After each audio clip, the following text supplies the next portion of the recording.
Chương 61, thần diệt. Nguyên thần của Dư Tử Đồng bị ép vào trong góc hẹp, giống như một con ruồi mất một cánh, bay lọt lên. Mỗi khi nó muốn lao ra ngoài, cứ được nửa đường thì bị một cỗ hắc dịch ngăn lại, theo ngay sau đó là một luồng hàn quang đậm bệnh, thỉnh thoảng luồng hàn quang này chém trúng vào quang cầu làm cho lục sắc quang cầu thêm ảm đạm.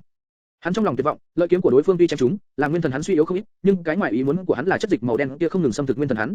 Từ lúc nguyên thần hắn bị dính vào chất dịch đen, hắn cảm thấy khó chịu, mềm nhũn vô lực, pháp lực không còn lấy một ít làm cho Dư Tử Đồng không còn làm phép được, mỗi khi hắn thi triển phép thuật thì đều thất linh, giống như bị giam cầm vậy. Ngươi cuối cùng là vì cái gì mà giết ta? Vì cái gì? Đối diện với Hàn Lập xuất thủ lãnh khốc vô tình, từ quang cầu truyền ra tiếng rên của Dư Tử Đồng, trong thanh âm tràn ngập bất cam, song Hàn Lập không hề run tay, mà lưỡi kiếm trong tay lại được gia tốc nhanh hơn, coi như đó là một câu trả lời của hắn. Một lúc lâu sau, thanh âm Dư Tử Đồng dần dần nhỏ xuống, càng lúc càng yếu ớt, cuối cùng chỉ còn tiếng hừ hừ, sau đó đến một điểm động tĩnh cũng không có. Hàn Lập cũng không có dừng tay ngay mà đứng ngay tại đó, nhìn quang cầu phát ra ánh sáng leo lét hắn bổ thêm mười mấy kiếm nữa. Nhìn thấy không thể nào tiêu diệt nốt phần còn lại của lục sắc quang cầu, lúc này mới thu hồi nhuyễn kiếm, nhét nó vào trong thắt lưng. Lúc này, Hàn Lập mới lạnh lùng nói: "Ta trước đây đã từng thề với song thân, chưa bao giờ làm trái. Hơn nữa, từ những chuyện của Mạc đại phu, ngươi nghĩ ta sẽ tin lời hứa của bọn tiểu nhân các ngươi sao?" Dùng ánh mắt lạnh lùng nhìn phần nguyên thần chi hỏa còn lại của Dư Tử Đồng, Hàn Lập không chút do dự xoay người bước tới cửa đá phía trước, đẩy mạnh cửa ra. Cùng với cửa đá được mở rộng, vài đạo ánh sáng rực rỡ từ bên ngoài chiếu vào trong, chiếu tới phần nguyên thần còn sót lại, nhất thời phốc một tiếng nhỏ, lục sắc quang cầu chợt biến mất, hóa thành vài đạo khói xanh, rồi biến mất trong không khí. Cứ như vậy, dấu vết duy nhất của Dư Tử Đồng lưu lại trên thế gian đã bị Hàn Lập thanh trừ sạch sẽ không còn khả năng bám theo một hai khắc nữa. Lại nói tại sao Hàn Lập biết nguyên thần sợ ánh sáng cũng do Mạc đại phu vừa tiến vào trong phòng liền tắt hết ánh sáng, cử chỉ này đã đề tỉnh hắn, nếu không, để lại ẩn hoạn mà đau thương đánh không chết này thì hắn không thể nào yên tâm được. Bất quá, Hàn Lập dễ dàng tiêu diệt nguyên thần đối phương cũng là do đã chuẩn bị sẵn thất độc thủy, cái này không thể không tính vào. Độc thủy này chính là từ ngũ độc thủy trước đây từng bị Mạc đại phu thu đi được cải tiến mà thành. Độc thủy này có thêm một loại dược liệu nữa là thổ cô hoa, loại độc thảo này không chỉ có độc tính cực mạnh, mà nó còn có khả năng gây hại lên nguyên thần của người tu tiên. Bởi vậy mới khiến cho Dư Tử Đồng không có cách nào khai triển pháp thuật, nhờ vậy mà dễ dàng tiêu diệt nguyên thần của hắn. Mà Hàn Lập sử dụng thất độc thủy để hắt vào nguyên thần của đối phương cũng chỉ là do liên tưởng đến truyền thuyết mà thôi. Trong truyền thuyết nói, cơ hồ hầu hết các loại yêu ma đều sợ máu gà, máu chó. Hàn Lập nhớ đến đó, liền coi nguyên thần của đối phương giống như ma, quỷ mà thôi. Việc ngộ nhận trùng hợp như vậy, nếu như Dư Tử Đồng mà biết được, chắc lại hộc máu mà chết lần nữa quá. Hàn Lập tự nhiên là không biết sự trùng hợp này, hắn chỉ biết là cho dù độc dược này không có tác dụng thì khi hắn mở cửa phòng cho ánh sáng tràn vào, nguyên thần bị diệt là điều không cần nghi ngờ. Chỉ khi mọi việc được sắp xếp chu toàn, hắn mới không lãnh lệ ra tay, không chút lưu tình. Đến bây giờ, hắn rốt cuộc cũng đã được giải thoát, sẽ không còn bị người khác thao túng cuộc sống, không phải lo lắng cuộc sống sẽ bị chết bất cứ khi nào. Hàn Lập chậm rãi quay lại giữa phòng, lặng lặng ngây người đứng trong chốc lát. Đột nhiên, hắn nhảy dựng lên, miệng hét to lên vài tiếng, phát tiết cảm giác vui sướng. Lúc này hắn mới quay lại được bản tính nam hài tuổi 16. Cuối cùng ta đã tự do rồi. Cuối cùng ta đã tự do rồi. Ta. Thanh âm Hàn Lập khựng lại, giống như bị một đao cắt đứt, sự vui sướng đột nhiên biến mất. Một thân ảnh thật lớn đứng không xa cửa đá lọt vào tầm mắt hắn. Đúng là tên cự hán Thiết Nô. Ánh mắt Hàn Lập đột nhiên trở nên khó coi. Vừa nhìn thấy thân ảnh đó, Hàn Lập đột nhiên cảm thấy bả vai đau đau. Hắn đã phạm phải một sai lầm lớn là quên mất sự tồn tại của người này, quên mất từ Dư Tử Đồng mà dò hỏi ra lai lịch và nhược điểm của tên cự hán. Bất quá, để làm cho Hàn Lập an tâm một chút chính là, tên cự hán này hình như đối với mọi việc phát sinh trong thạch phòng đều không có hứng thú, hắn vẫn ngoan ngoãn đứng gác ngoài cửa đá, ngay cả khi cánh cửa được mở ra, hắn cũng không hề liếc mắt. Hàn Lập nhíu mày, trong lòng cảm thấy có chuyện gì không bình thường. Cự hán này rõ ràng có chút ngốc nghếch, chỉ làm theo mệnh lệnh mà thôi. Nhưng đối với Hàn Lập mà nói, thì việc này vô cùng phiền toái, bởi hắn không thể nào khuyên dụ đối phương, làm cho đối phương đối với mình ngừng tranh đấu, chấm dứt đánh nhau. Nếu như mà thực sự động thủ, Hàn Lập hiển nhiên không phải là đối thủ của hắn, duy nhất có thể uy hiếp được hắn vào lúc này, may ra chỉ có thất độc thủy mà thôi. Hàn Lập bước từng bước, cứ lòng vòng mấy lần, hắn bắt óc mà tìm cách khống chế đối phương, nhưng vào lúc này, đầu óc hắn hoàn toàn trống rỗng, không nghĩ ra nổi một đầu mối nào. Trong lúc vô ý, ánh mắt Hàn Lập dừng lại trên thi thể Mạc đại phu. Đúng rồi, cơ trí hắn chớp động. Có lẽ từ trên thi thể có thể tìm được phương pháp khắc chế cự hán. Hàn Lập không khỏi nghĩ như vậy. Hắn quay đầu nhìn ra cửa, cự hán vẫn đứng ở đó, không một chút có dấu hiệu mỏi mệt. Nhìn thấy vậy, Hàn Lập mới an tâm một chút. Hắn tiến lên vài bước tới trước thi thể Mạc đại phu, không ngần ngại vươn tay ra, bắt đầu lục lọi trên thi thể. Chương 62, giao dịch. Một vật hình dạng kỳ lạ, vừa quen thuộc, vừa xa lạ bị Hàn Lập lôi ra, án theo sự khả nghi của hắn mà được phân bố thành từng nhóm. Hắn dần dần có chút kinh hãi, tạp vật trên người Mạc đại phu quả không ít, trong đó có rất nhiều vật có thể dễ dàng lấy đi mạng người. Một bộ kiến huyết phong hầu tụ tiễn, một túi độc sa tẩm quan độc gián độc, hơn 10 thanh hồi toàn phiêu vô cùng sắc bén. Theo đà tăng của số lượng vật phẩm, nhịp hô hấp của Hàn Lập cũng tăng theo, hắn càng cẩn thận dò tìm, càng cảm thấy kinh hãi. Lúc này hắn mới hiểu rõ, lúc đầu cùng Mạc đại phu độc thủ, hắn đã vô cùng may mắn. Nếu như không phải Mạc đại phu muốn bắt sống hắn thì e rằng cái mạng hắn đã ô hô ai thay rồi.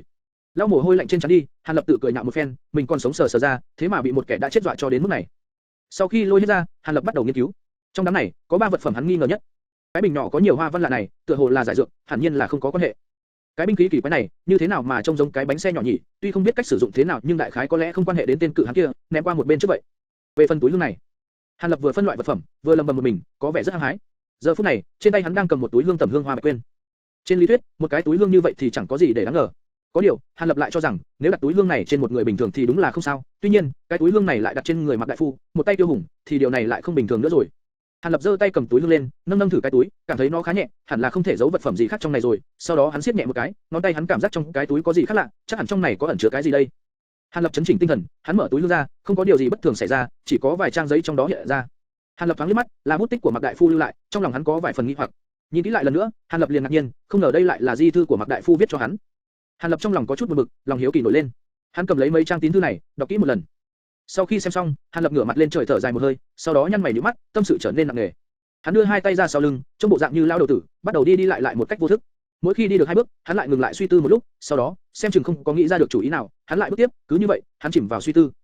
Cứ như vậy, trong tình trạng vô thức, Hàn Lập cứ như một con lửa, vòng quanh thi thể Mạc đại phu mà đi lại, mà trên mặt hắn, vẻ mặt biến đổi liên tục, một hồi hưng phấn, một hồi thất vọng, lúc lại kích động, cảm xúc của hắn không còn khống chế như thường ngày nữa.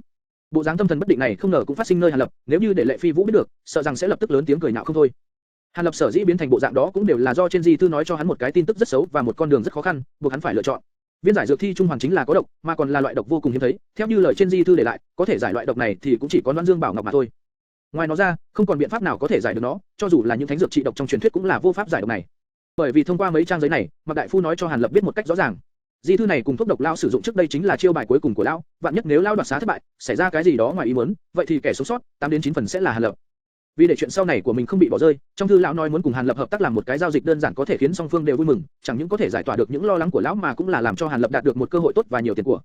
Chỉ là Dư Tử Đồng tồn tại đến sau cùng Mạc đại phu cơ bản chưa có nghĩ đến, trong thư, hắn đàm luận về Dư Tử Đồng với khẩu khí hết sức khinh miệt, cho rằng đó là một kẻ khắc bạc, ham sống sợ chết, chỉ có một điểm thông minh nho nhỏ mà thôi.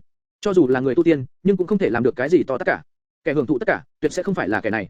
Hàn Lập xem đến đây, trong lòng liền cười khổ, Mạc đại phu tâm kế đến mức đó nhưng cũng không thể lường được rằng, cuối cùng lão cũng chỉ là một kẻ phàm nhân, nếu không phải là do mình ẩn giấu thực lực, 89 phần là sẽ cùng Mạc lão đồng quy vu tận, lãng phí công sức để tên Dư Tử Đồng kia chiếm tiện nghi rồi. Đương nhiên cái này cũng là do Mạc đại phu bị giấc mộng tu tiên làm cho mụ mị đầu óc mất rồi, làm cho lão quên mất những việc liên quan. Xem ra, bất luận kẻ tu tiên trông ra sao, cũng không thể coi thường được. Trong phong thư, Mạc đại phu đề xuất giao dịch rất đơn giản, lão muốn Hàn Lập trong vòng 1-2 năm phải đi đến nhà hắn một chuyến. Thứ nhất, độc tố trong người hắn trong vòng 2 năm sẽ phát tác. Thứ hai, trong nhà lão còn thế thiếp, con cái và một cơ nghiệp không nhỏ. Tuy rằng Mạc đại phu trước khi rời đi đã có bố trí, tung hỏa mù, nhưng nếu đi một thời gian dài mà không về, chỉ sợ những kẻ dưới tay lão kiêu ngạo khó thuần hoặc cựu gia nổi lên sự nghi ngờ, sẽ ra tay bất lợi cho thân nhân lão. Bởi vậy Hàn Lập phải tới trước khi có chuyện xấu xảy ra, đem các nàng an bài thỏa chí, tốt nhất là đưa họ rời xa giang hồ, sống cuộc sống bình thường mà cũng không cần lo lắng đến những vấn đề mưu sinh khác. Mà cái giá hắn đưa ra để đền bù hành vi ám toán Hàn Lập, và cũng là để Hàn Lập không vì hiểm khích khi xưa mà ra tay viện thủ cho lão, lão tình nguyện đem một cô con gái cho Hàn Lập làm vợ, của hồi môn là một nửa gia sản của hắn cùng với viên Loan Dương Bảo Ngọc. Mạc đại phu trước khi ly khai đã đưa Bảo Ngọc cho vợ lão, nói rõ Bảo Ngọc được sử dụng làm của hồi môn của con gái, do vậy, nếu Hàn Lập còn muốn cái mạng của mình, cho dù hắn không muốn cưới cũng phải cưới. Đương nhiên lão cũng nói luôn cửu gia, địch nhân của lão rất cường đại, thủ hạ dưới tay bọn chúng cũng không dễ đối phó, với bản lãnh bây giờ của Hàn Lập mà trực tiếp đối phó, sợ rằng không thể nào làm được. Vì thế lão đã an bài, cấp cho Hàn Lập 2 cái thân phận giả và tín vật, chứng thư kèm theo để làm rõ thân phận hắn, để cho Hàn Lập tự lựa chọn một trong 2 thân phận đó. Đồng thời, trong thư lão cũng chỉ cho Hàn Lập biết những người thân cận của lão mà Hàn Lập có thể tin dùng, những kẻ thù mà Hàn Lập phải tránh. Cuối cùng, để chứng tỏ đây là di thư của lão, lão đã đưa ra phương pháp khống chế, sử dụng Cự Hán Thiết Nô và Vân Xí điều cho Hàn Lập. Để cho Hàn Lập có chút mạc danh kỳ diệu là, Mạc lão mơ hồ chỉ ra Thiết Nô đúng là một tên thi nhân không có hồn phách, chỉ là một cái thi thể có thể cử động được mà thôi. Hồn của gã Thiết Nô này thực sự đã sớm đầu thai chuyển thế rồi. Cái này làm cho Hàn Lập có chút ảo não. Chuyện này hắn không có nghĩ tới, chẳng lẽ mình trông giống kẻ có tình cảm sao? Bất quá, chưa nói đến trong mình mang kỳ độc, có cơ hội trở nên giàu có, bảo rằng hắn không động tâm thì chỉ là nói dối. Hắn muốn luôn luôn mẫn cảm với tiền bạc, thật sự là đối với giao dịch của Mạc đại phu đề ra, hắn rất hứng thú. Về mặt cưới con gái Mạc đại phu làm vợ, với tuổi thanh niên của Hàn Lập, trong lòng hắn cũng có tư vị khác thường. Dù sao, căn cứ vào khuôn mặt Mạc đại phu, có thể chắc chắn rằng con gái lão không thể xấu xí được. Nhưng những hiểm nguy phải đối mặt trong đó cũng không hề ít, nếu không cẩn thận, ngay cả mạng nhỏ của mình cũng không giữ được. Có thể làm kẻ địch của Mạc đại phu, hẳn không thể là kẻ dễ đối phó được. Mạc đại phu đem hậu sự an bài một cách chu toàn, dùng tính mạng, mỹ nữ cùng một khoản tài phú lớn cùng một lúc, lao đã buộc sự an nguy của gia đình lao vào thân Hàn Lập. Xem ra, Hàn Lập phải nhắm mắt nhắm mũi mà ăn viên độc dược tẩm mật này rồi. Chương 63, chân dung. Sau một hồi lâu vòng quanh đi lại, cuối cùng hắn cũng dừng cước bộ. Có hay không làm vụ giao dịch này? Có lẽ để sau khi giải độc đã, để lần sau quyết định vậy. Hắn cuối cùng bất đắc dĩ, nghĩ thầm như vậy. Sau đó, hắn nhìn Cự Hán phía ngoài căn phòng, nhớ đến những lời kỳ lạ trong di thư, trong lòng hắn nổi lên vài phần tò mò. Hắn đang nghĩ tới việc thử tới phương pháp khống chế tên Cự Hán kia. Hàn Lập túi thấp người xuống, từ trong đám vật phẩm bừa bộn lấy ra một cái chuông nhỏ bằng đồng. Cái chuông này không lớn lắm, chỉ cần dùng một bàn tay là có thể vừa vặn cầm lên. Cái chuông này được chế tác rất tinh xảo, các họa tiết trang trí thập phần hài hòa, vừa nhìn là biết vật này là do nghệ nhân tài cao đúc thành. Có một điểm bất đồng duy nhất đó là trên thành chuông, mờ mờ ẩn hiện vết máu nhạt, trông rất bắt mắt. Hàn Lập quan sát cẩn thận pháp khí được gọi là dẫn hồn chuông này, hắn thật sự không có nhìn ra chỗ lợi hại của nó. Theo những gì nói trong di thư, vật này có thể chế trụ được Cự Hán, thật là không thể tư nghị. Tay trái Hàn Lập giơ cao chuông nhỏ, tay phải tùy tiện cầm thanh truy thủ, cẩn thận đi ra ngoài cửa đá, chậm rãi hướng tới Cự Hán. Khi còn cách Cự Hán khoảng 2 trượng, Hàn Lập liền dừng bước, hắn không muốn tới quá gần vì muốn đề phòng bất chắc. Lúc này Cự Hán đang đứng thẳng, đưa lưng về phía Hàn Lập. Đương, một tiếng trong trẻo vang lên từ chiếc chuông. Đúng là do Hàn Lập dụng chủy thủ gõ nhẹ vào chuông đồng, làm cái chuông phát ra thanh âm. Hàn Lập nhíu mắt, thanh âm tựa hồ không khác gì tiếng chuông bình thường, sao lại có thể không chế được Cự Hán? Hắn trong lòng đã có vài tia dao động, thân thể khẽ rụt xuống, chuẩn bị sẵn sàng nếu có việc bất thường gì xảy ra, hắn sẽ bỏ chạy về phía căn phòng bằng đá. Nghe được tiếng chuông, đầu vai Cự Hán khẽ động, tựa hồ có phản ứng, Hàn Lập trong lòng vui mừng, vội tiếp tục sao động cái chuông. Đương, đương, 2-3 tiếng chuông vang lên, mà thân thể Cự Hán cũng run rẩy theo tiếng chuông, cuối cùng thân thể hắn không còn đứng vững được nữa, rốt cuộc ngã xuống đất, như người ngất đi không biết việc gì nữa. Khi thân thể cự hán ngã xuống mặt đất, cho bụi bay lên, làm cho Hàn Lập ở bên cạnh, vốn chưa phòng bị liền ho mấy cái, trông có vẻ chật vật. Bất quá vào lúc này, Hàn Lập đối với việc đó không có để tâm, hắn nhanh chóng nhào tới bên người tên cự hán, đưa tay lên kéo cái nón đội đầu của tên cự hán xuống. Bộ mặt khủng khiếp của tên cự hán hiện ra làm cho Hàn Lập cảm thấy sởn hết gai ốc. Hàn Lập cố nén cảm giác không thoải mái, cẩn thận ngồi xuống, hắn vội vàng dùng chùy thủ cắt nhẹ lên cổ tay mình, làm cho máu tuôn ra, chảy đầy mặt tên cự hán. Cho đến khi trên mặt tên cự hán tràn đầy vết máu, hắn mới bóp chặt miệng vết thương, tìm mảnh vải sạch buộc lại làm cho máu ngừng chảy ra. Sau đó tỉnh táo ngồi một bên, chăm chú quan sát phản ứng của gã cự hán. Sự tình kỳ dị đã phát sinh, nhiều máu như vậy đã từ từ thấm qua lớp da mặt gã cự hán vào bên trong, ngay cả một giọt cũng không lưu lại, làm cho Hàn Lập ngồi một bên xem phải trợn mắt há mồm, ngay cả một tay đang giữ miệng vết thương cũng vung lên, làm cho vết thương lại vỡ ra mà hắn cũng không biết. Sau khi máu tươi bị hấp thụ không còn một giọt, cự hán mở lớn hai mắt, chậm rãi đứng lên, ánh mắt hắn có vẻ u ám, hai mắt vô thần, không biểu lộ một chút cảm xúc. Nhưng ngay khi cự hán quay đầu, ánh mắt tiếp xúc với ánh mắt của Hàn Lập thì trong lòng Hàn Lập đột nhiên cảm thấy một cảm giác quái lạ xuất hiện, hình như sâu trong nội tâm xuất hiện thêm một vật mới lạ gì đó, giống như chính mình dưỡng dục ra, nó quyến luyến, vòng quanh Hàn Lập vẫy gọi không ngừng. Hàn Lập lấy làm kinh hãi, nhưng ngay lập tức hắn chấn định lại, bởi vì sau khi chứng kiến khuôn mặt cự hán, lúc này vẻ mặt hắn tràn ngập sắc mặt quy thuận, làm cho Hàn Lập có cảm giác nắm trong tay sinh tử của đối phương, cảm giác này phi thường kỳ diệu. Hàn Lập vội kiềm chế cảm giác vui mừng lẫn sợ hãi đang tràn ngập nội tâm, trầm giọng nói với cự hán một đạo mệnh lệnh: đi hủy cửa đá kia đi cho ta. Cự hán một lời không nói, sau mấy bước đã đứng trước cửa đá, giơ hai nắm tay lên cao rồi đập vào cửa đá. Tên quái vật này dùng hai tay cứ như là thiết chủ ý vậy, sau mấy lần đập xuống, cửa đá vỡ nát ra. Sau đó hắn chuyển thân quay về đứng cạnh Hàn Lập, lặng lặng đứng yên, đợi mệnh lệnh của hắn. Một kẻ luôn lạnh nhạt, không vui không buồn như Hàn Lập, lúc này cũng đã mừng đến nỗi không khép miệng lại được. Có một kẻ mạnh như vậy mặc cho mình sai khiến sau này có cái gì nguy hiểm cũng có gì đáng lo đây. Hàn Lập một mặt thì hưng phấn nghĩ tới cuộc sống tươi đẹp sau này, một mặt không ngừng dùng ánh mắt cẩn thận đánh giá cự hán. Lúc này, càng nhìn kỹ cự hán hắn càng hài lòng, lúc đầu nhìn khuôn mặt cự hán vô cùng thô và xấu, nhưng càng nhìn càng thấy thuận mắt, thậm chí còn có chút quen thuộc. Quen thuộc. Hàn Lập đột nhiên kinh ngạc, trong lòng có chút hoảng sợ. Khuôn mặt xấu xí này mới nhìn lần đầu, vậy sao lại cảm thấy quen thuộc cơ chứ? Nghi vấn cứ quanh quẩn trong đầu Hàn Lập. Hắn bắt đầu cẩn thận quan sát, cố gắng tìm ra nguyên nhân. Dần dần hắn phát hiện, nếu như đem ngũ quan có chút xương phù của cự hán khôi phục nguyên dạng, toàn bộ rút nhỏ lại một chút, kỳ thật thì khuôn mặt sẽ không còn khó coi nữa, thậm chí khuôn mặt này còn tạo cho Hàn Lập có cảm giác quen thuộc. Sắc mặt Hàn Lập có chút trắng bệnh, im lặng không nói một hồi lâu mới khẽ vươn hai bàn tay lên, vuốt ve nhẹ nhàng khuôn mặt cự hán. Trương ca, là ngươi sao? Thanh âm của hắn phi thường nhỏ. Người này nếu như phục hồi lại khuôn mặt, cùng với bạn tốt Trương Thiết mất tích đã lâu của Hàn Lập có khuôn mặt thập phần tương tự. Tiếp tục liên hệ với những lời khó hiểu lưu lại của Mạc đại phu, Hàn Lập trong lòng có đến 10 phần nắm chắc có thể khẳng định cự hán cùng Trương Thiết có quan hệ rất mật thiết. Chẳng lẽ đúng như trong thư viết, cụ hán chính là do thể xác Trương Thiết tạo thành, chỉ là hồn phách Trương Thiết sớm đã không còn, nhưng thân thể hắn, vì sao lại trở nên cao lớn thế này? Chương 64, khúc hồn. Hàn Lập dùng ngón tay để cảm nhận thân thể lạnh lẽo của cự hán, nhìn đôi mắt vô thần ngây ngốc của cự hán, trong lòng hắn nghĩ tới những sở nộ của Trương Thiết.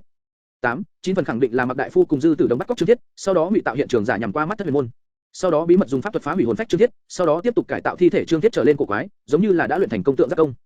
Sự suy đoán của Hàn Lập rất chính xác, tình huống thật sự xảy ra cũng không khác là bao. Năm đó, Mạc đại phu đột nhiên nghĩ ra ý nghĩ quái dị, muốn kết hợp tượng giác công với luyện thi thuật do Dư Tử Đồng cung cấp, tạo ra một thi nhân ngoan ngoãn nghe lệnh, mạnh mẽ quét ngang dọc giang hồ. Trong một khoảng thời gian ngắn đã tạo ra được tên cự hán này, được Mạc đại phu coi là chí bảo, bình thường thì giấu ở dưới núi tại một nơi bí mật, lần này hồi sơn, lao tiện tay đưa về theo. Nhưng Dư Tử Đồng đối với loại yêu thi nửa mùa không hề có chút hứng thú, thậm chí hắn còn khinh khỉnh, bởi vì khi hắn vẫn còn pháp thân thể của người tu tiên, hắn có rất nhiều phương pháp chế ra loại yêu thi nửa mùa thế này, đem so sánh loại yêu thi này với những pháp khí phòng ngự của tu tiên giả thì kém hơn rất nhiều.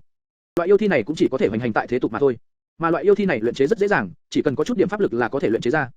Một lúc lâu sau, Hàn Lập đột nhiên rút ngón tay về, cũng dừng ánh mắt đang nhìn cự hán, chuyển qua nhìn cánh cửa đá đổ nát, trong mắt hắn hiện ra một tia kinh ngạc đến xuất thần. Trong sát na, hắn tự nhiên thấy lạnh cả người, không phải hắn lạnh người vì tao nộ của Trương Thiết, mà hắn lạnh người vì hắn cảm thấy bản thân quá lạnh lùng, không có tình cảm. Hắn vốn tưởng rằng, khi biết những tao nộ bi thảm của người bạn tốt Trương Thiết, sẽ vô cùng phẫn nộ, lớn giọng gào to Mạc đại phu Dư Tử Đồng với điệu bộ giận dữ và thống hận. Nhưng trên thực tế, trừ cảm giác thương cảm thoáng lướt qua, hắn cũng không có gì gọi là quá xúc động hay giận dữ. Cứ như đó là một người nào đó không liên quan đến hắn, không phải người bạn tốt Trương Thiết vậy. Chẳng lẽ là do mình biết trước mặt mình chỉ là thân xác của Trương Thiết chứ không phải bản thân hắn, hay là do mình đã trở nên lạnh lùng, tàn nhẫn?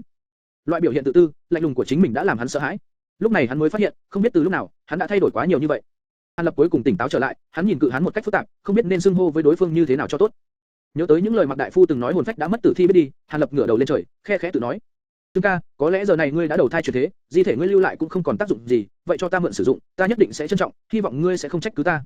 Nói xong những lời cầu khấn này, Hàn Lập trong lòng mới an tĩnh lại một chút, sau đó quay mặt về phía cự hán nói: ngươi nếu đúng là thi thể của Trương ca, đã không còn hồn phách tự chủ nữa, vậy ta gọi ngươi là khúc hồn đi. Hy vọng cuộc sống sau này, ngươi giúp đỡ cho ta một chút. Nghe Hàn Lập nói xong, cự hán bất ngơ ngác đứng tại chỗ, bảo trì vẻ mặt như cũ, không có một chút phản ứng. Xem ra hắn thật sự đã không còn thần trí, chỉ có thể bị động tiếp nhận mệnh lệnh mà thôi. Ta dĩ nhiên cũng đi nói chuyện với kẻ không có thần trí a, thật là ngốc quá. Hàn Lập lắc đầu tự giễu, tiếp theo hắn cất bước đi vào trong căn phòng được làm bằng đá. Khúc hồn, theo ta. Hàn Lập đã hoàn toàn khôi phục lại, thân xác giống như chưa có chuyện gì đã phát sinh. Xem ra, có lẽ hắn đã trở thành người đúng như hắn nghĩ, lạnh lùng và lý trí, không bị tình cảm quấy nhiễu. Loại biến hóa kinh người này, chẳng biết đối với Hàn Lập, kẻ sắp bước lên con đường tu tiên, là phúc hay họa. Sau một khoảng thời gian khá dài, Hàn Lập làm tất cả những việc cần thiết chuẩn bị cho sau này một cách thỏa đáng. Việc này cũng mất hơn nửa ngày. Hắn chẳng những đem thi thể Mạc đại phu chôn dưới một gốc đại thụ mà còn đem tất cả những vật dụng khác trong thạch ốc toàn bộ tiêu hủy, thậm chí còn ra lệnh cho Khúc hồn phá hủy luôn căn nhà đá đó đi, san bằng luôn mặt đất đến khi không còn có dấu hiệu nhận ra đã từng có căn nhà tại đây hắn mới bằng lòng. Sau khi thông suốt mọi thứ, sắc trời đã trở nên tối đen, mặt trời cũng đã xuống núi rồi. Hàn Lập đứng tại chỗ từng có căn nhà đá, hiện chỉ còn là một bãi đất trống, đánh ra bốn xung quanh một cách cẩn thận, thấy không còn chỗ nào khả nghi, hắn mới hài lòng. Khúc Hồn, chúng ta đi nào? Ngày mai còn có chút việc cần phải đi xử lý. Đáng tiếc người không có thần trí, cũng không mở miệng nói chuyện cùng ta được, nếu không, có người cùng thương lượng, có lẽ sẽ dễ dàng hơn một chút. Dưới ánh mặt trời chiều đỏ hồng chiếu xuống, Hàn Lập lững thững bước đi, trong miệng không ngừng nói thầm với Khúc Hồn, tựa hồ cuối cùng hắn cũng tìm ra được người để tâm sự, cuối cùng cũng không phải nói chuyện một mình, không phải kể khổ một mình. Xem ra, hắn cũng không phải là đã không còn tình cảm, đã hoàn toàn trở nên lạnh lùng. Giờ phút này, trông hắn cũng giống như bao đứa trẻ khác. Sau khi đem Khúc Hồn an bài tốt, Hàn Lập quay về chỗ ở của mình.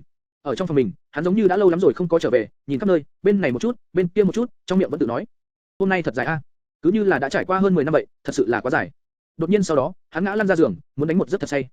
Hắn cảm thấy rất mệt, bất luận là nói về mặt tinh thần hay thân thể, hắn đều cảm giác mệt mỏi, uể oải không chịu nổi. Bất quá, có thể còn sống mà quay về thật tốt ta. Hắn khẽ nhếch môi mỉm cười, trước khi tiến vào giấc mộng nói. Chương 65, Hàn Thần Y Điệp.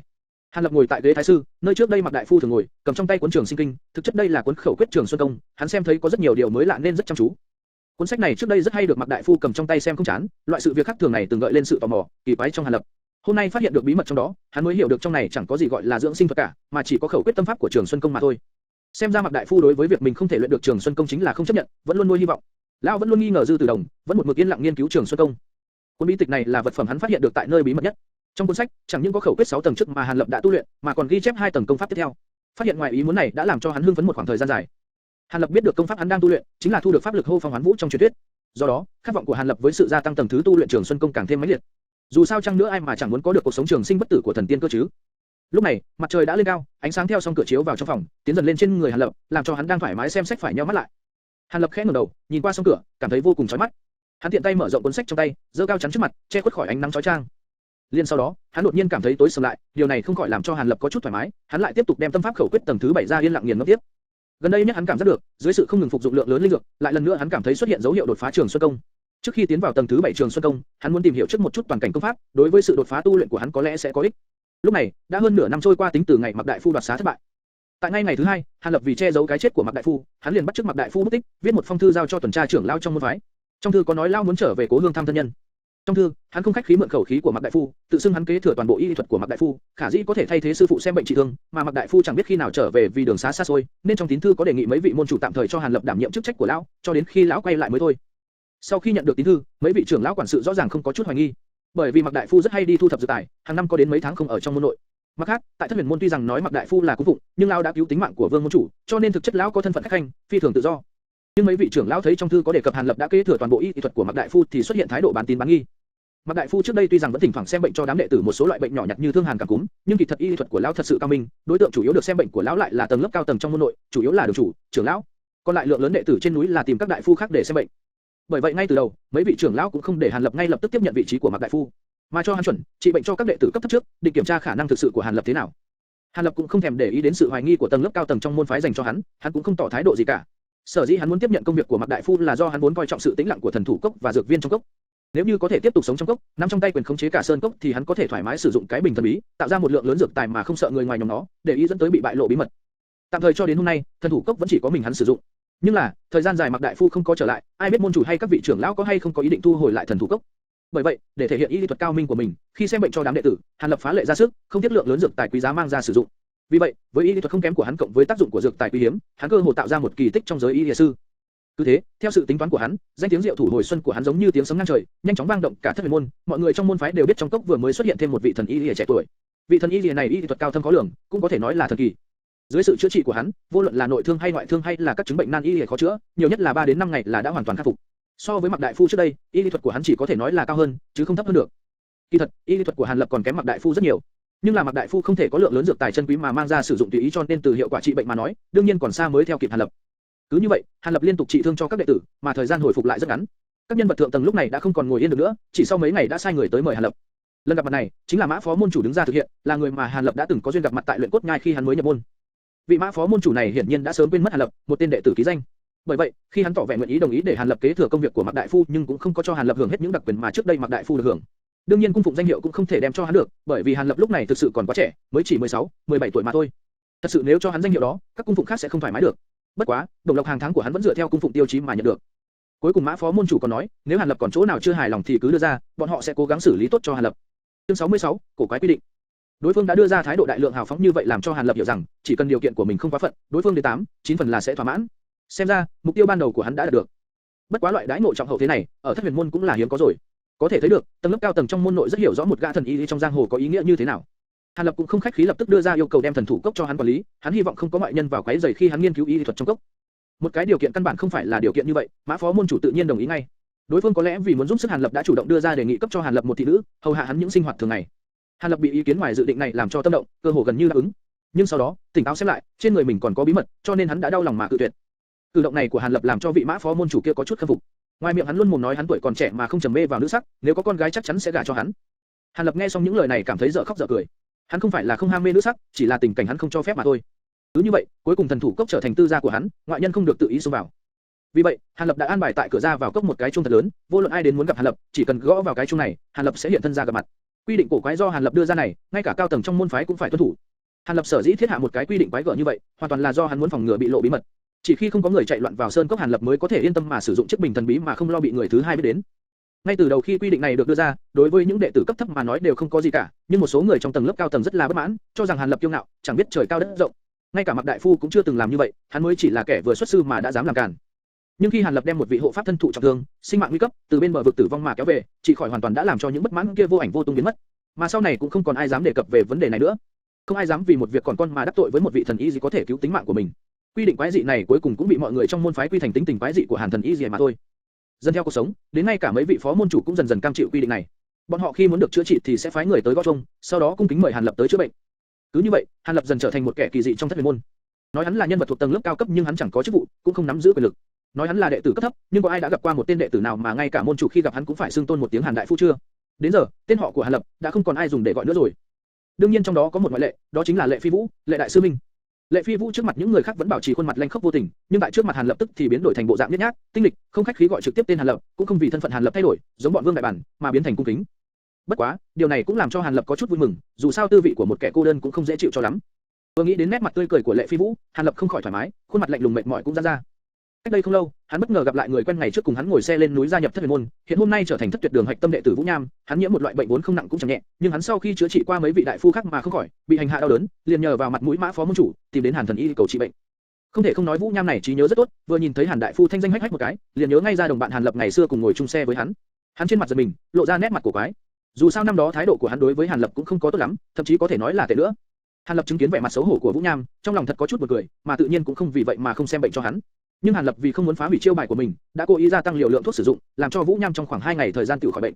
Nhưng là trong quá trình trị bệnh, do lượng dược vật phục dụng quá nhiều, dẫn tới đau đớn cho Vũ Nham. Cái này coi như là Hàn Lập đáp lại thái độ năm đó của Vũ Nham. Xem ra Hàn Lập cũng không tự xem mình là đại lượng, hắn vẫn rất nhớ rõ những kẻ gây thủ chuốc oán với mình.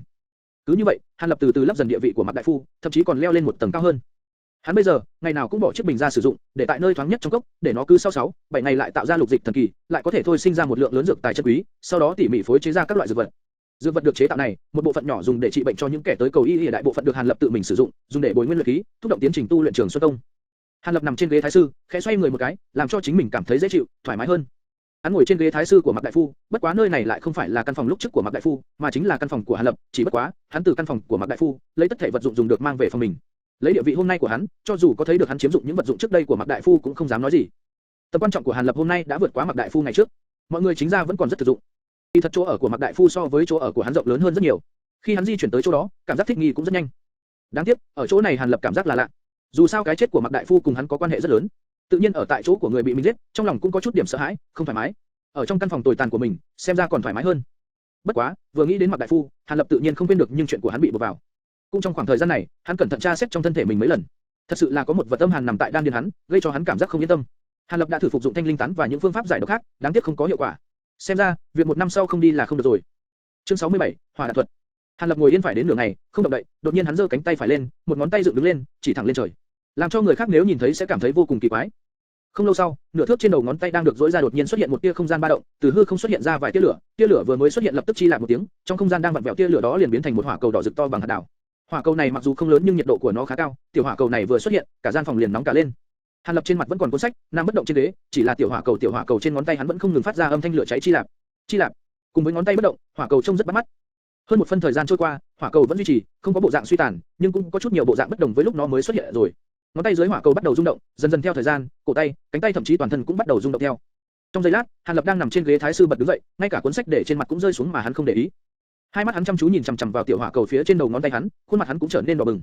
Trên cái trán hắn cũng bắt đầu xuất hiện nhiều mồ hôi, phản phất vừa mới làm việc gì đó vô cùng tốn sức, kịch liệt vận động khiến cho thân nhiệt tăng cao. Chỉ một lát sau, hỏa cầu bắt đầu rung động, một lúc biến lớn, một lúc lại nhỏ đi, không cách giữ vững hình dạng được. Cuối cùng, không bao lâu sau, hỏa cầu nhỏ dần rồi tiêu thất. Đợi cho đến khi hỏa cầu biến mất, Hàn Lập giống như bị hút cạn sức lực, lập tức ngã lăn xuống ghế, vẻ mặt cực kỳ mệt mỏi bề ngoài, tựa hồ vừa làm một chuyện cực kỳ hao phí thể lực. Hỏa đan thuật này thật khó luyện a.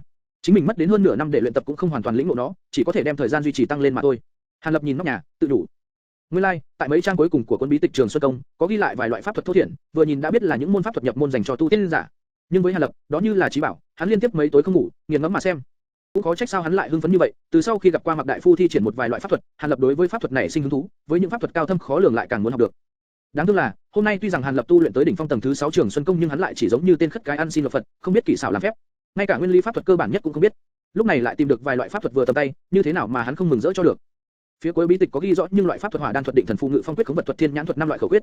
5 loại khẩu quyết pháp thuật này đối với Hàn Lập mà nói, loại nào cũng vô cùng cao thâm, rất khó để lĩnh ngộ. Cũng khó trách được, những khẩu quyết này đều sử dụng cổ ngữ để giải thích, hắn tuy đọc không ít sách nhưng đối với phương diện nghiên cứu chữ nghĩa khả năng của hắn rất nông cạn. Đối với hàm nghĩa ẩn trong đó tự nhiên cũng khó lĩnh hội được.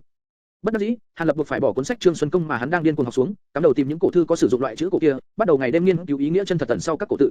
Đối với mỗi một câu, một chữ hắn đều cẩn thận tra dò, suy diễn ý nghĩa của nó hơn 10 lần mới thôi, cần phải nghiền ngẫm thật kỹ mới không bỏ sót ý chính của khẩu quyết mới được. Hắn mặc dù trước kia không được học qua pháp thuật, nhưng cũng biết rõ, loại lực lượng có uy lực vô cùng, một khi bị sai lạc trong luyện tập, cũng tạo ra hiện tượng so với chân khí bị tẩu hỏa nhập ma còn kinh khủng hơn nhiều, rất có thể dẫn tới việc hắn sẽ mất cái mạng nhỏ của mình. Vì an toàn của chính mình Hàn Lập mới phải cẩn thận xem xét, không dám làm liều. Trải qua 3 tháng nghiên cứu, Hàn Lập rốt cuộc đem bộ khẩu quyết xem thấu, quán triệt. Sau đó hắn bắt đầu luyện tập pháp thuật. Nhưng thực tế khi hắn bắt đầu luyện tập đã làm cho Hàn Lập chịu những đả kích không nhỏ. Hắn vốn tưởng rằng bằng vào khả năng thông tuệ của mình khi học chắc nhãn kiếm pháp thì học tập pháp thuật hẳn là cũng sẽ không quá khó khăn. Nhưng ai biết tại phương diện này lại biến thành ngu ngốc, biết rõ ràng nguyên lý rồi, nhưng khi chính thức động thủ thì lại không sao làm được, khi thì thủ pháp không đạt, khi thì khẩu quyết niệm sai, có lúc lại là do pháp lực không đủ, cả người nhiều lúc bỗng trở nên ức chế, đần độn. Hàn Lập tuy vậy cũng không có biện pháp nào cả. Nếu là pháp lực không đủ thì hắn vẫn còn biện pháp giải quyết, cùng lắm là ăn thêm vài quả linh dược là có thể giải quyết được vấn đề. Nhưng là do hắn không nắm rõ được vấn đề một cách hoàn toàn, xem ra thiên phú pháp thuật của hắn không được tốt lắm. Sau một phen khổ cửu, cuối cùng Hàn Lập tự kết luận. Hàn Lập trải qua một khoảng thời gian dài luyện tập, hắn cuối cùng tại các môn pháp thuật hỏa đan thuật thiên nhãn thuật cũng có chút thành tựu. Nhưng 3 loại pháp thuật còn lại kia, hắn ngay cả nhập môn cũng không đạt tới chứ đừng nói là có hiệu quả tu luyện gì không. Về mãi một thời gian, không còn cách nào khác là hắn đem toàn bộ tinh thần vào chuyên chú luyện tập hỏa đan thuật thiên nhãn thuật. Hàn Lập ôm không ít hy vọng có thể nắm rõ nhưng pháp thuật này, trong đó uy lực của hỏa đan thuật không có làm Hàn Lập thất vọng, mà nó còn đáng sợ hơn so với tưởng tượng của Hàn Lập. Đừng xem tiểu hỏa cầu sinh ra bởi hỏa cầu thuật thể tích nhỏ mà coi thường, kỳ thật bên trong đó ẩn chứa nhiệt độ vô cùng lớn, cơ hồ cho dù gặp vật cứng rắn đến đâu, nó cũng đều dễ dàng đốt cháy. Cho dù là binh khí được rèn từ tinh cương, sau khi bị hỏa cầu đánh tới, tại nơi tiếp xúc, trong chớp mắt liền bị nung nóng, chảy ra như sắt bị nung nóng. Sau khi chứng kiến loại uy lực kinh nhân đáng sợ này, Hàn Lập thậm chí còn thử đem hỏa cầu ném vào nước để thử nghiệm. Kết quả một mảng nước bị hỏa cầu làm cho bốc hơi, một điểm lộ ra là bị nước khắc chế cũng không có. Sau khi hoàn toàn hiểu rõ uy lực của hỏa đạn thuật, Hàn Lập cuối cùng cũng hiểu rõ tại sao Dư Tử Đồng lại có thái độ ngạo nghễ hãnh diện, coi thường con người như vậy. Nghĩ xem, một gã tu tiên giả có chút pháp thuật, đều có khả năng sử dụng hỏa đạn thuật tiểu pháp thuật, dễ dàng đánh chết nhân sĩ võ lâm, danh gia cao thủ. Vậy nếu đổi vào đó là một vị tu tiên giả có pháp lực cao thâm, hẳn phải quét sạch giang hồ, thiên hạ vô địch rồi.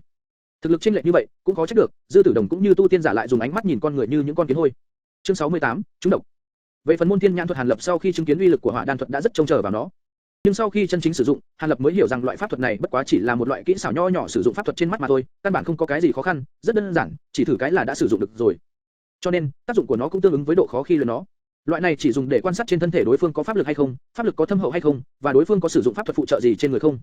Hàn Lập lúc đầu đối với nó rất hứng thú, không ngừng đưa thiên nhãn thuật vào hai mắt mình mà sử dụng. Sau đó làm phép, quan sát tình huống trên thân thể mình, kết quả hắn nhìn thấy một tầng nhàn nhạt bạch quang bao phủ trên cơ thể hắn, hơn nữa, càng tới gần khu vực đan điền, nồng độ bạch quang càng dày đặc. Xem ra đây là pháp lực rồi. Hàn Lập sau khi nhìn thấy, không khỏi đưa tay sờ vào luồng bạch quang, nhưng không cảm giác được gì. Xem ra pháp lực và chân khí giống nhau, đều là vô hình vật chất, chỉ có thể dưới thiên nhãn thuật mới có thể quan sát được mà thôi. Bất quá, sau mấy lần sử dụng, Hàn Lập liền mất đi hứng thú với nó. Cũng vì cả thất huyền môn, cũng chỉ có hắn được coi như là bán tu tiên giả, hắn dùng thiên nhãn thuật để nhìn ai đây? Chẳng lẽ suốt ngày nhìn vào thân thể mình à? Vì vậy, Hàn Lập ngoài việc tiếp tục tu luyện hỏa đan thuật với hy vọng có thể thành thục vận dụng nó khi lâm vào thực chiến, ngoài ra, hắn cũng chú ý vào những môn pháp thuật còn lại, bắt đầu từng chút luyện tập, hy vọng chính mình sẽ có đột phá. Vừa nghĩ đến vài loại pháp thuật tu luyện gian nan, Hàn Lập vừa mới khôi phục lại chút thể lực không khỏi thở dài, hắn phát hiện ra chính mình từ ngày luyện tập pháp thuật đến nay, cảm giác tức giận có lẽ nhiều hơn so với trước rất nhiều. Đương đương, tiếng chuông trầm thấp vang vọng từ ngoài cốc truyền vào. Hàn Lập nhíu mày, gần đây nhất cũng không hiểu vì sao, số lượng người cầu y trị bệnh bỗng nhiên tăng đột biến, mà phần lớn đều là quyền cước, đao thương, kiếm thương các loại ngoại thương. Hắn không dám chậm trễ, phải biết rằng cứu người như cứu hỏa, cầm lấy túi y dược của mình, liền ra khỏi phòng, hướng cốc khẩu đi tới. Vừa ra đến cốc khẩu, Hàn Lập đã thấy một gã mặc cẩm y cao cấp đệ tử đứng phía ngoài rừng cây, chính đang lo lắng đi tới đi lui, giống như con kiến trên chảo lửa vậy. Hắn vừa nhìn thấy Hàn Lập, liền vui mừng, vội vàng tiến tới.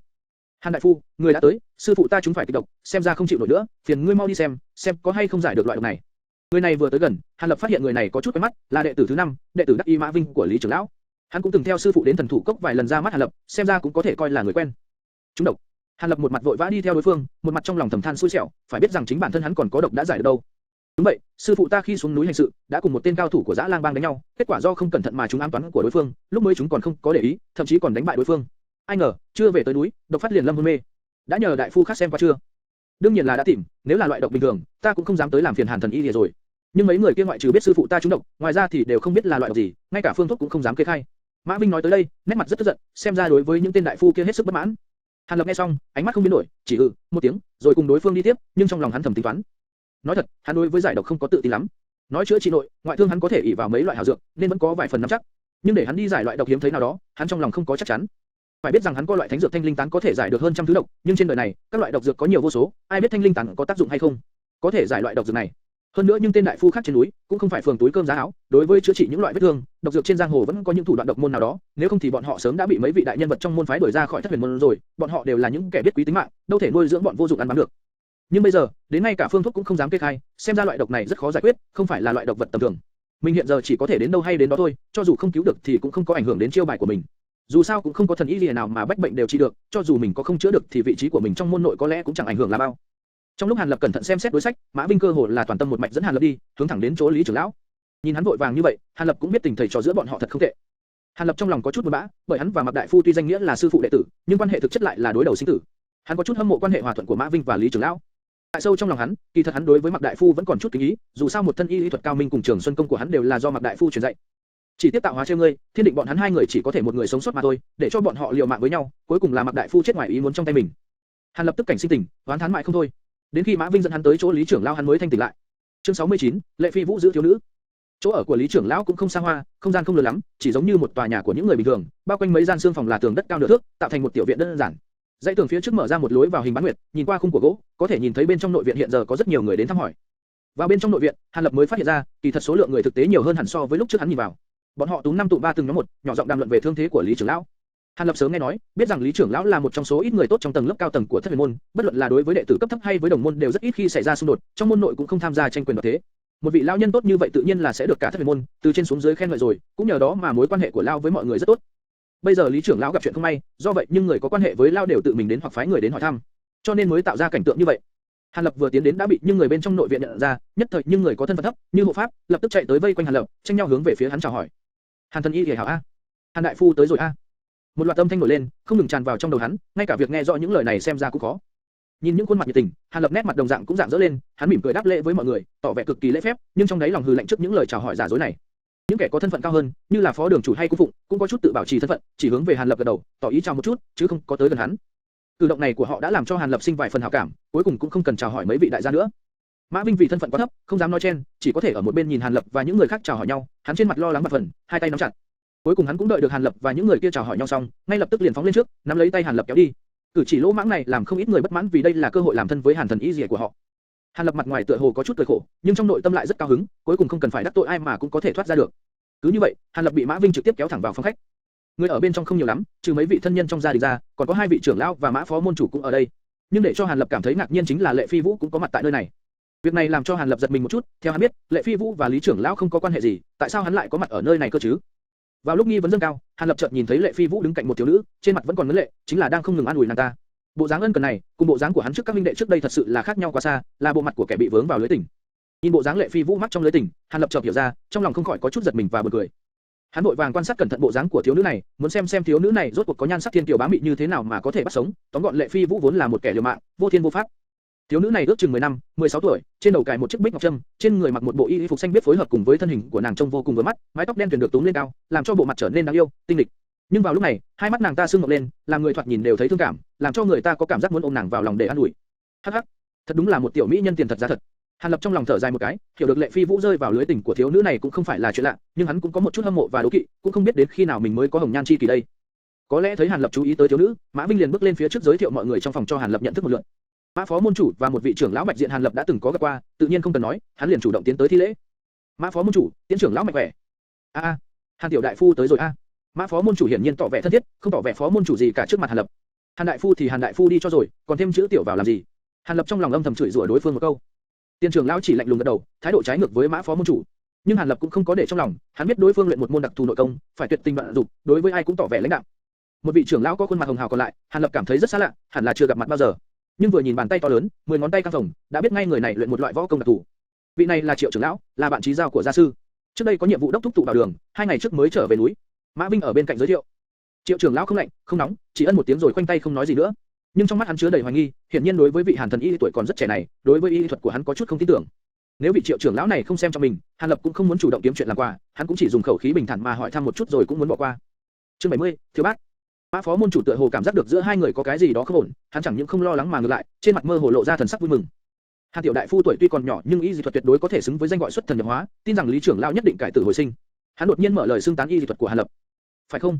Tuổi nhỏ như vậy, thật sự y dị thuật cao minh. Ta cũng không dám quá tin tưởng, lẽ nào so với y dị thuật của Mạc đại phu còn cao hơn? Vị trưởng lão này xem chừng tính tình bộc trực, bị đối phương khiêu khích liền nổi nóng, ngay trước mặt Hàn Lập nói thẳng ra những lời không tín nhiệm hắn. Những lời này vừa nói ra làm cho thân nhân của Lý trưởng lão ở một bên không biết phải làm thế nào cho phải. Tán đồng đương nhiên là không thể, vì vẫn phải trông vào vị tiểu thần y dị này cứu mạng cho Lý trưởng lão. Mà mở miệng bài xích thì cũng không được, dù sao đó cũng là bằng hữu chí cốt của Lý trưởng lão, vẫn có thân phận trưởng bối của lượng lớn người ở đây. Triệu trưởng lão cũng không rõ rồi, Hàn tiểu đại phu chính là đệ tử đắc ý của Mạc đại phu, nói về y thuật có thể gọi là thanh xuất vu lam, đã vượt qua sư phụ rồi. Mã phó môn chủ mừng thầm, lại tiếp tục châm chọc đối phương. Với 10 mấy tuổi tiểu ba đầu, cho dù có học y thuật từ trong bụng mẹ thì y thuật có thể cao đến đâu? Ta không có tin tưởng, trừ khi trực tiếp chứng kiến. Triệu trưởng lão lắc đầu, đến lúc này lão vẫn chưa ý thức ra được đã trúng như đối phương, đi đắc tội với người không nên đắc tội. Xem ra lão cũng chỉ là loại người lỗ mãng, chỉ là không biết lão làm như thế nào mà vẫn giữ được chức trưởng lão mà không có bị vùi dập. Hàn Lập đứng ở một bên trừng mắt, y thuật của ta thế nào cũng cần ngươi phải kiểm chứng sao? Hắn biết đây rõ ràng là chủ ý của Mã phó môn chủ cố ý dẫn dụ đối phương, nhưng chính là hắn vẫn bực mình. Rất hiển nhiên, vị Triệu trưởng lão và Mã phó môn chủ không phải là cùng hệ phái, hình như giữa họ còn có ý đối địch. Hôn viên thủ của Triệu trưởng lão chắc là đã luyện tới mức xuất thần nhập hóa, uy lực vô cùng. Mã phó môn chủ nhìn thấy sự biến hóa trên nét mặt Hàn Lập, trong lòng càng vui vẻ, đột nhiên chuyển khẩu khí, nói ra một câu không đầu không đuôi, mặc danh kỳ diệu. Hừ, đâu có bằng huyền âm chỉ của Mã phó môn chủ đã luyện tới tinh thuần. Triệu trưởng lão hình như cũng chẳng coi thân phận phó môn chủ của đối phương ra gì, không chút khách khí phản kích luôn một câu. Ha ha, Triệu trưởng lão quá khen. Mã phó môn chủ hiển nhiên là loại người tiếu lý tàng đao, đối với châm chọc của Triệu trưởng lão không chút để ý, thản nhiên cười cười thừa nhận ý tứ của đối phương.